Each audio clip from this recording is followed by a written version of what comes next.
Una de las ideas que más se extendieron y echaron raíces a lo largo de la historia de México es el mestizaje. Sin embargo, para el México contemporáneo, el mestizaje ha sido visto como la base para la construcción de la identidad nacional, tanto de parte de las élites que han asumido la tarea de crear las identidades nacionales, como de los estudiosos que han investigado el proceso histórico de construir la nación. Además, la idea de que todos somos mestizos es algo que se escucha y que tiene resonancia en todas las clases sociales. La ideología del mestizaje ha sido vista con frecuencia como un proceso que involucra la homogeneización nacional y el ocultamiento de una realidad de exclusión racista detrás de una máscara de inclusión.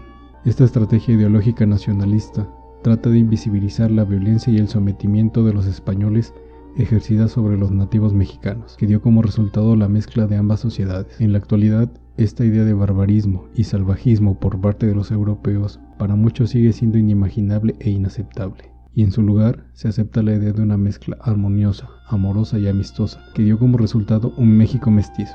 Pero históricamente, la aceptación social de la descendencia mestiza en el periodo inmediatamente posterior a la conquista disminuyó a medida que avanzaba la colonización. La sociedad colonial llegó a ser cada vez más cerrada y rígidamente estratificada. De acuerdo con la adscripción social y el linaje biológico de los individuos, la corona promovió una política tendiente a la separación de los tributarios indígenas del resto de la población novohispana y evitó, en general, los matrimonios mixtos. Estas restricciones, sin embargo, fueron pronto socavadas por la mezcla de razas, que dio lugar a las llamadas castas, formadas en gran parte por los productos de las uniones interraciales legítimas de españoles, indios y negros. Aunque el término mestizo se aplicó particularmente a la mezcla de español e indígena, el resto de las castas deben ser consideradas biológicamente como mestizas. Otro objetivo de la ideología nacionalista del mestizaje es lograr que la sociedad, a través de los siglos, olvide cómo la sociedad europea borró la hegemonía de las sociedades originarias.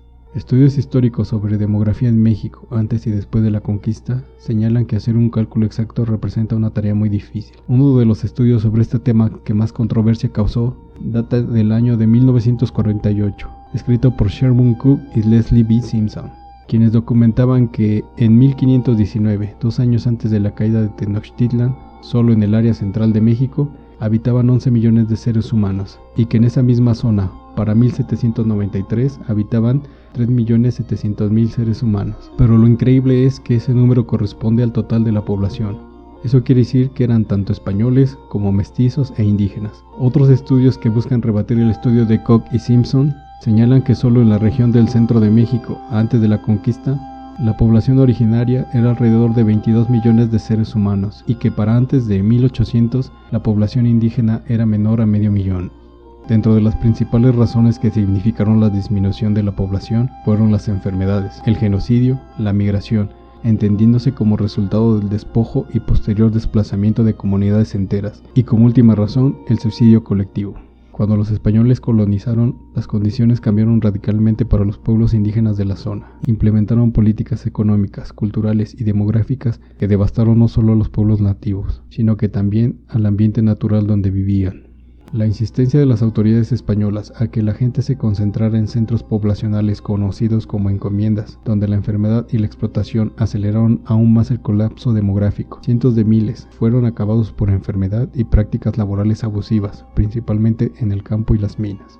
En los primeros años de la conquista, un pequeño grupo que perteneció a la nobleza indígena conservó algunos privilegios que le reconoció la corona española y que le significaron un cierto poder. Dichos privilegios concernían aspectos de la vida en lo económico, lo social, lo político e incluso lo cultural. El régimen instaurado concedió a los indígenas nobles tierras y encomiendas, les atribuyó rentas, les otorgó la excepción en el pago de tributos, en algunos casos les asignó incluso tributarios. En lo que corresponde a lo político, se les reconoció también una personalidad al confirmarlos como caciques y gobernadores en sus localidades. Pudieron asimismo vestirse como españoles, portar armas y montar a caballo. Algunos de ellos recibieron del rey escudos de armas, como los españoles más destacados, y finalmente tuvieron también acceso a centros educativos donde aprendieron lo esencial de la cultura europea. Es pertinente señalar que no todos los nobles fueron objeto de estos privilegios. Para concederlos, la corona tomó en consideración a aquellos que habían sido sus aliados durante la conquista, también a aquellos que por su importancia en la antigua sociedad poseían una fuerte influencia en sus comunidades y asimismo de manera más general a todos los que, Por su situación, podían encargarse de las tareas administrativas del señorío, que en otro tiempo había sido gobernado por sus ancestros. A medida que la administración y el poder colonial se fortalecía, la presencia de la nobleza indígena revestida de privilegios y cargos estorbaba la buena marcha del régimen recién instaurado. Fue entonces cuando la corona comenzó poco a poco a retirarles las distinciones que antes les había otorgado. Así, los españoles se convirtieron en el grupo social hegemónico, el cual ocupó cargos políticos, se apropió de la tierra y de la riqueza de México y condenó a la población originaria a la pobreza, la desigualdad y el olvido.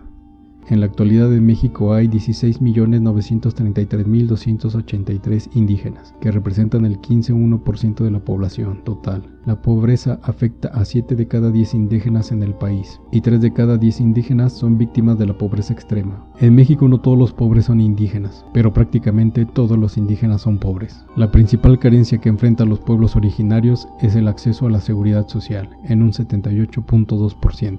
Le siguen los servicios básicos de vivienda en un 57,5%, falta de acceso a la alimentación 31,5%, rezago educativo 31,1%, calidad y espacios de vivienda 28,5% y acceso a los servicios de salud 15,4%.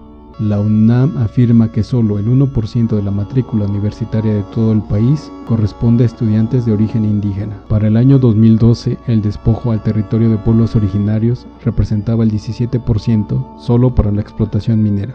Ante la realidad abrumadora en la que se encuentra la población indígena, es ya necesario acabar con los mitos coloniales, donde se cuenta que los españoles vinieron a civilizar a México y que sin ellos no nos hubiésemos convertido en una nación, así como el de que la población originaria no sufrió despojo ni violencia por parte de los conquistadores. Pero sobre todo debemos erradicar el mito de que la población indígena es pobre porque quiere. Tenemos que aceptar la realidad por más dura y real que ésta sea, y no por motivos de rencor y venganza, sino por motivos de justicia. Restituir el derecho a los pueblos originarios de tener acceso a una vida digna, con oportunidades para crecer y desarrollarse física, mental e espiritualmente, tiene que ser objetivo de la sociedad mexicana actual. Se tiene que buscar detener ya todo el dolor que han sufrido los pueblos originarios a través de la larga noche de los 500 años.